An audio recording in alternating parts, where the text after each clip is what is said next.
여기 나오신 우리 성도님들 가운데 하나님 주시는 놀라운 은혜와 평안이 함께 하시기를 주의 이름으로 축원합니다. 오늘 이 새벽 분별하라 라는 제목으로 말씀 전하고 은혜를 나누려고 합니다. 오늘 말씀을 보면 사내들인 공회 재판에 섰던 이 바울이 하나님께서 주신 그 지혜로 위기를 잘 모면합니다.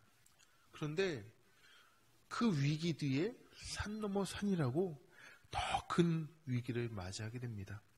바로 오늘 우리가 읽었던 12절 이후의 말씀인데요. 12절 13절 제가 읽어보겠습니다.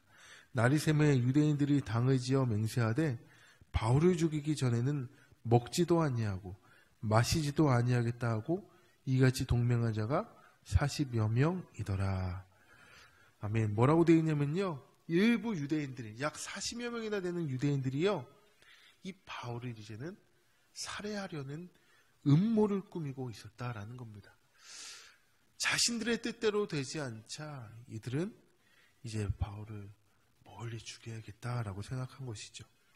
유대인들은 사내들인의 공식적인 절차에 의해서 바울을 이제 기소하려고 했지만 예기치 못한 상황이 돌아가자 이제는 불법적인 방법밖에는 남지 않게 된 것입니다.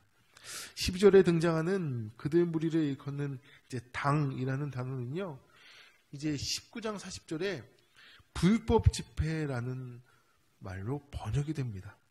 다시 말하자면 그들의 이제 무리의 모임을 뜻하는 당은 선의를 도모하기보다는 불법적인 모임, 즉 선동적인 모임이다라는 것이지요. 그들은 스스로를 가리켜 하나님의 일에 목숨을 내건 사람들이라고 평가하며 스스로를 축혀 올렸지만 그들이 보여주는 형태는요, 비이성적이고 광기 어린 불법 집단의 모습, 그 이상 그 이하도 아니었다라는 겁니다. 분별력 없이 이성적 판단력을 잃은 그들의 모습을 통해 결국 무지한 한 사람을 죽음에까지 몰아가려는 그 음모를 꾸미는 행동, 거기까지도 갈 수 있다라는 것이죠. 우리 오늘날에도 마찬가지 아니겠습니까? 이 시대도 오늘 말씀에 있는 것처럼 사람들이요, 자기 소견대로 행하려고 한다라는 거예요. 자기 소견에 옳다라고 생각하면 그것을 행동으로 표출하는데 그것이 이성을 무시하고 광기 어린 모습으로 나타나고 있습니다. 근데 이것이 오늘날 교회 안에서도 나타나고 있다라는 거예요. 그렇다면 이 시대에 우리에게 필요한 것은 무엇이겠습니까? 바로 분별력이다라는 거예요. 분별력. 무엇이 진실이고 무엇이 진리인지를 가늠하는 분별력. 이성에 기초한 판단력이 필요하다라는 겁니다. 우리의 신앙 또한 이 이성 가운데 신앙이 세워져야지 무분별하거나 광기로나 묻지만 신앙이 되어서는 안 된다라는 거예요. 하나님께서는 우리 인간을 지정의, 즉 인격에 의해서 우리를 만드셨습니다. 즉 지성과 감성과 의적인 이 부분들을요, 우리에게 인격으로 허락하셨어요. 그리고 인격 대 인격으로 예수를 믿게 하셨습니다. 그럼에도 불구하고 오늘 본문에 나오는 이 40여 명은요, 각 요소들 간의 균형을 잃어버렸습니다. 즉 지성, 즉 이성이 배제된 신앙을 추구하였기에 그들은 결국 맹신을 넘어 광신으로까지 치달았고 다른 사람을 살해하는 음모를 꾸미는 것도 마다하지 않게 되었다라는 거예요. 여러분 너무도 잘 아시잖아요.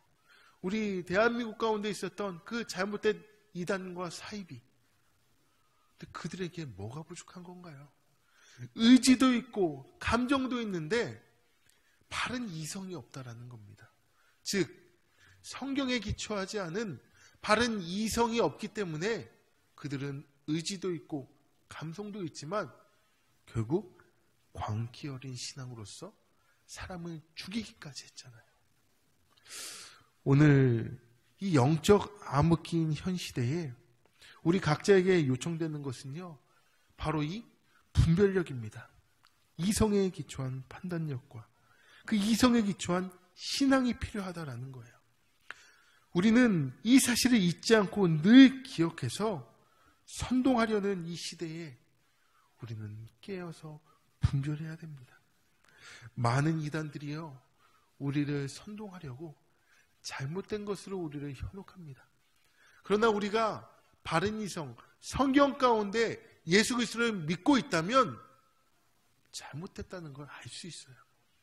그들이 우리를 선동하려 할 때 그것이 잘못됐다고 판단할 수 있다라는 것이죠. 사랑하는 성도 여러분, 그렇기에 하나님 말씀을 가까이 하시고 그 말씀 가운데 굳건히 서가시기를 주의 이름으로 축원합니다. 그 이후에 말씀을 보니까요, 바울을 죽이기로 모의했던 그들이요, 계략을 꾸미는데요, 15절에 봤더니 이제 너희는 그의 사실을 더 자세히 물어보려는 척하면서 공회와 함께 천부장에게 청하여 바울을 너희에게로 데리고 내려오게 하라. 우리는 그가 가까이 오기 전에 죽이기로 준비하였노라 하더니. 아멘. 무슨 말이냐면 이제 바울에게 무엇인가 더 물어볼 것이 있다라고 말하게 해서 바울을 다시 데려오게 하라는 거예요. 그 데려오는 그 길가에서 매복하고 있다가 바울을 어떻게 하는 거예요? 죽이겠다라는 거죠. 그들은 교활하고 치밀한 계획을 세웠습니다. 그런데 16절에 봤더니 그 계획이 수포로 돌아가게 됩니다. 무엇이냐면 바울의 생질이 그들이 매복하여 있다함을 듣고 와서 영내에 들어가 바울에게 알린지라. 아멘. 바울의 생질, 즉 누이의 아들이요, 이 음모를 듣고 서둘러 바울에게 전했고, 바울은 이제 백부장에게로, 백부장은 천부장에게로, 마침내 천부장은 즉각적이고 단호한 조치를 통해 바울의 총독 벨릭스가 살고 있는 가이사랴로 호송해 가게 하는 것입니다. 오늘 성경에 보면 바울의 누이가 누구였는지, 그리고 바울의 목숨을 지키는데 결정적인 일을 한 이 조카가 누구였는지에 대한 언급은 없습니다. 하지만 그럼에도 불구하고 오늘 본문을 통해 우리가 얻게 되는 것은 이제 하나님의 사람을 해하려는 그 어떤 치밀하고 교활한 악인들의 계획도요, 하나님의 계획 앞에서는 무용지물이 된다라는 겁니다.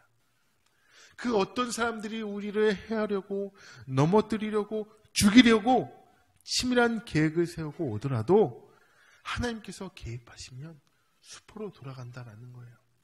오늘 말씀에 보면 이 40명의 암살 단원들이 아주 치밀하고 교활한 작전을 세웠습니다. 그들은 이 바울을 죽이기 전에는 나는 살 수 없다라고 결단한 사람들입니다. 그럼에도 불구하고 하나님께서 개입하셨기에 그들의 계획이 수포로 돌아가게 됩니다.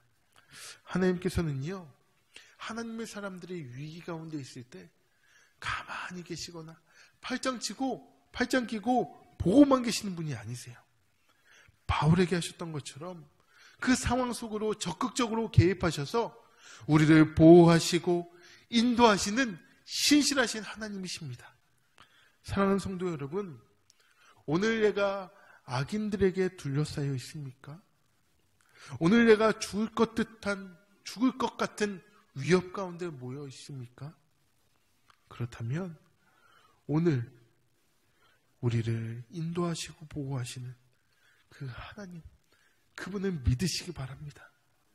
우리를요, 가만히 두지 않으시고 적극적으로 개입하셔서 악인들의 올무에서 건져내시고, 또한 하나님께서 우리를 인도하고 보호하시는 이 경험을 우리를 통해 그 신앙에 더 굳건한 반석 위에 세우시는 계획을 믿으시기 바랍니다. 그래서 오늘 이 새벽 우리가 기도해야 될 것은 하나님, 우리의 삶을 보호하시고 인도해달라고. 다윗이 기도했던 것처럼 하나님만이 나의 보호자 되시고 구원자이십니다. 나의 길의 빛이요 내 발의 등이십니다 라는 인도와 보호를 구하시는 우리 사랑하는 성도님들이 되시기를 주의 이름으로 축원합니다.